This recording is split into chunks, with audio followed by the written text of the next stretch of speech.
John Q is a 2002 film starring Denzel Washington, fresh off of his Oscar win the year before with Training Day. Is his performance in John Q as good as when he played Alonzo Harris in Training Day?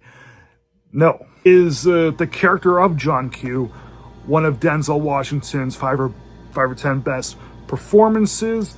I say yes. In this movie, Denzel Washington's son collapses during a Little League game because his heart is too big for his own body. It's not pumping enough blood. So his son needs a heart transplant. But they have to pay $250,000 roughly, with roughly $70 million being used as a down payment just for him to be on the list. Now, if it was Canada, yep, he'd get put on the list no problem, and due to his blood type, he'd get right to the top. Boom, movie's over. That's one of the flaws in the United States, is that having to pay such a terrible amount of money for life-saving processes.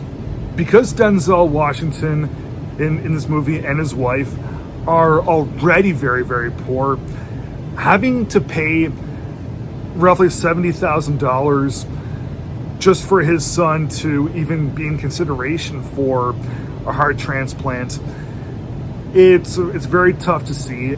Denzel Washington is just one of those guys where, like, no matter how many times you see him deliver such an intense or riveting performance, even if it is repetitious, he's going to be amazing.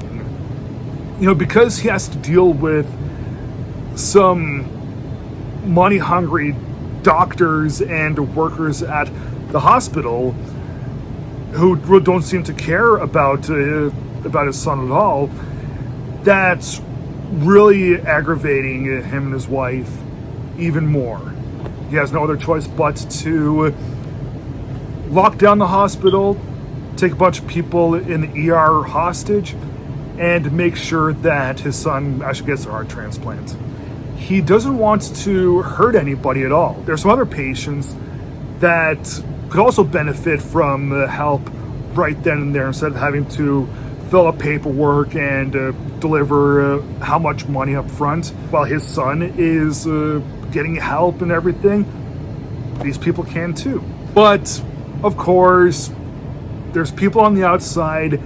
There's some hostage negotiators. There are some policemen, and what they want to do is essentially turn things around to make John Q out to be a bad guy, essentially. But as I said, the movie does not lose sight of its original purpose. Its original purpose is to really have a solid commentary on family and the medical system in the United States. And with someone as extremely talented as Denzel Washington front and center, you can't lose with that. And you have some other really talented people around him, like there's James Woods, there's Robert Duvall, Ray Liotta, really helping any sort of cliched bit in the script. Seems like there's no cliche. So yeah, John Q is a really good film that may not really be a masterpiece or anything like some of Denzel's other works, but if you like films that talk about healthcare, and if you love Denzel Washington in general, buy John Q by any means. I want to give John Q from 2002 3 stars out of 4.